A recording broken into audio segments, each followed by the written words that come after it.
दोस्तों स्वागत है आपका एग्ज़ाम वॉरियर के ऑनलाइन स्टडी प्लेटफॉर्म पर। तो आज हम मॉक टेस्ट नंबर 69 करने वाले हैं और इसमें कुछ इंपॉर्टेंट क्वेश्चंस मैंने इंक्लूड किए हुए हैं। तो चलिए बात करते हैं सबसे पहले क्वेश्चन की।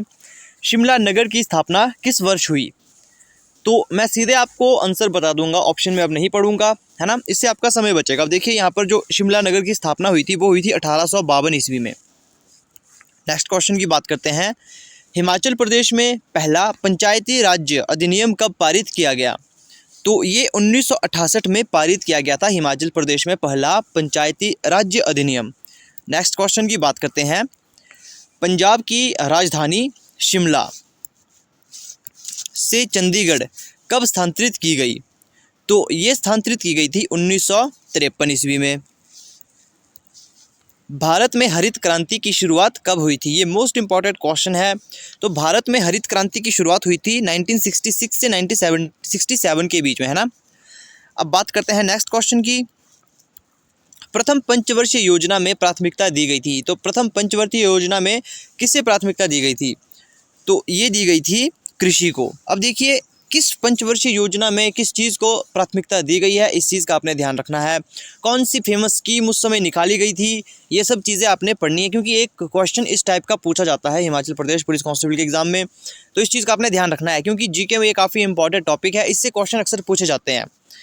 तो हो सकता है इस बार एग्जाम में कुछ ऐसा क्वेश्चन देखने को मिले। तो आपने सभी पंचवर्षीय योजनाओं को पढ़ना है कि कौन पंचवर्षीय योजना कब से कब लागू हुई, कौन सी उसमें नई स्कीम निकाली गई थी। अब नेक्स्ट क्वेश्चन की बात करते हैं। बुल्स और बियर संबंधित है, ये भी इंपॉर्टेंट क्वेश्चन है। तो बुल्स और बियर संबंधित है शेयर बाजार से, है ना। अब नेक्स्ट क्वेश्चन की बात करते हैं। सुरेश तेंदुलकर समिति किससे संबंधित है? तो ये है गरीबी से संबंधित। ऑप्शन बी यहाँ पर हमारा ठीक हो जाएगा। नाबार्ड की स्थापना कब हुई थी? तो ये इंपॉर्टेंट क्वेश्चन है बहुत ज़्यादा, इसे आपने ध्यान से देखना है। तो नाबार्ड की स्थापना हुई थी 1982 में। नेक्स्ट क्वेश्चन की बात करते हैं। भारत में पहली औद्योगिक नीति कब बनी थी? तो भारत में पहली औद्योगिक नीति बनी थी 1948 में।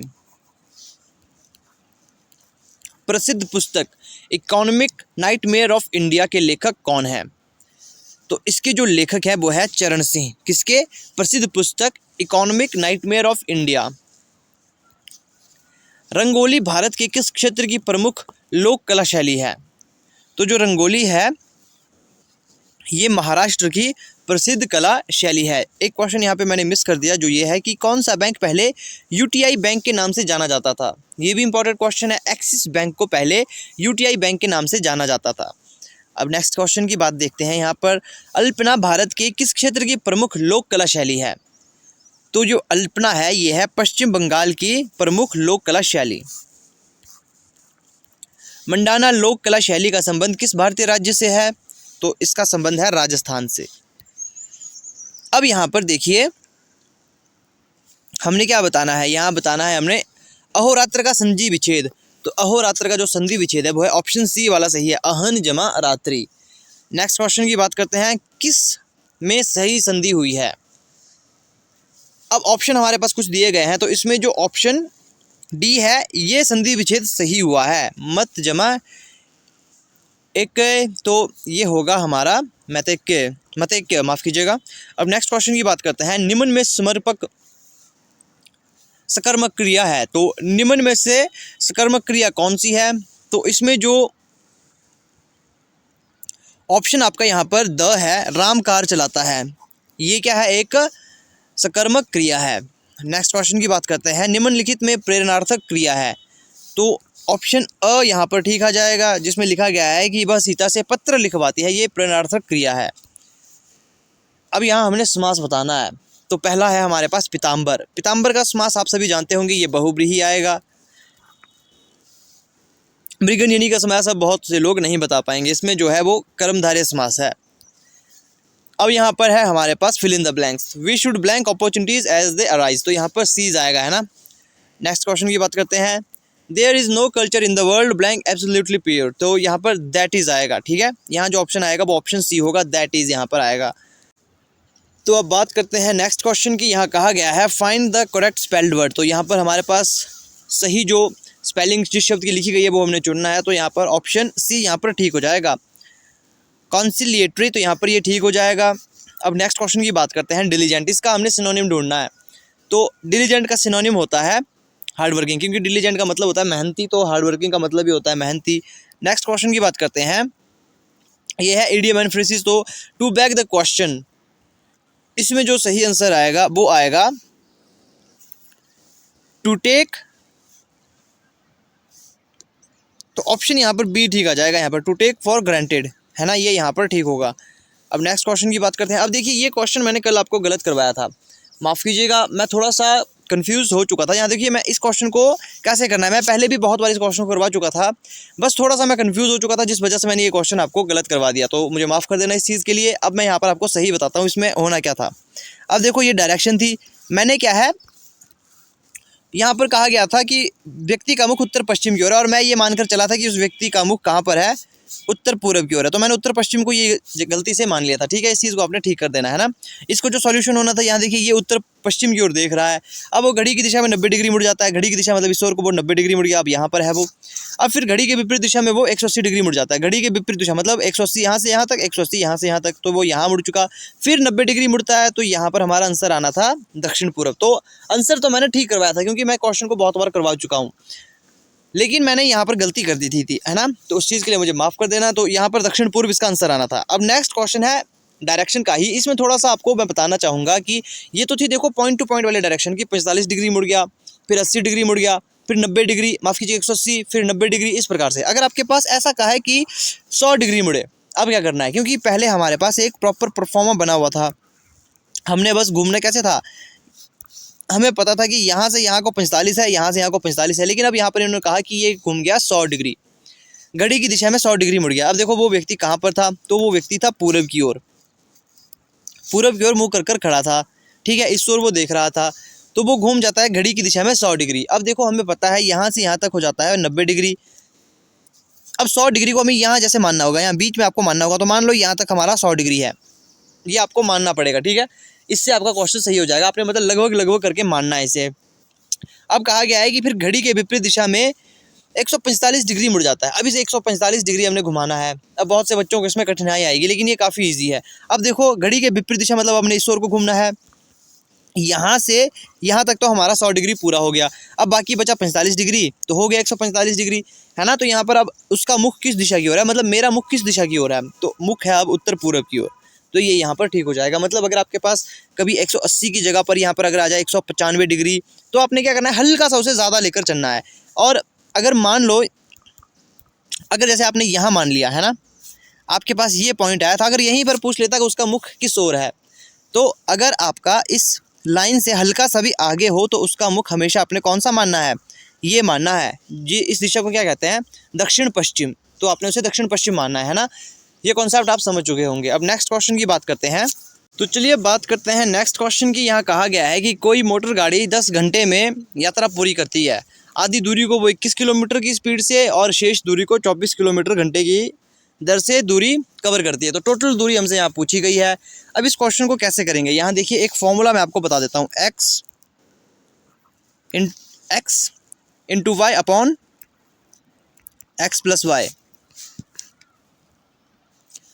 और इंटू टी, इस टाइप का आपका फॉर्मूला। इससे आपकी क्या है, आधी दूरी निकल कर आती है ना। पूरी दूरी निकालने के लिए उसको गुणा 2 करेंगे, है ना।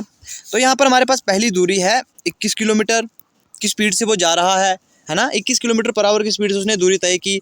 उसके बाद उसकी जो दूसरी चाल है वो है 24 किलोमीटर की, और इसी को हमने यहाँ पर प्लस कर देना है।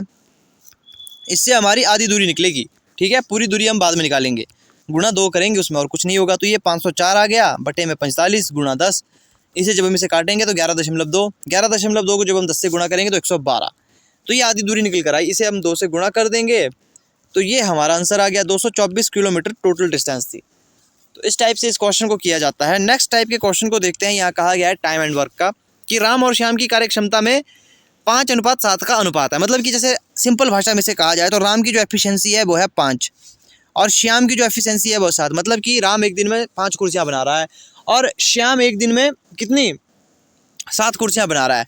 तो दोनों मिलकर एक काम को 15 दिनों में कर रहे हैं, तो दोनों मिलकर एक काम को 15 दिनों में ख़त्म कर देते हैं, तो राम अकेला उस काम को कितने दिन में करेगा।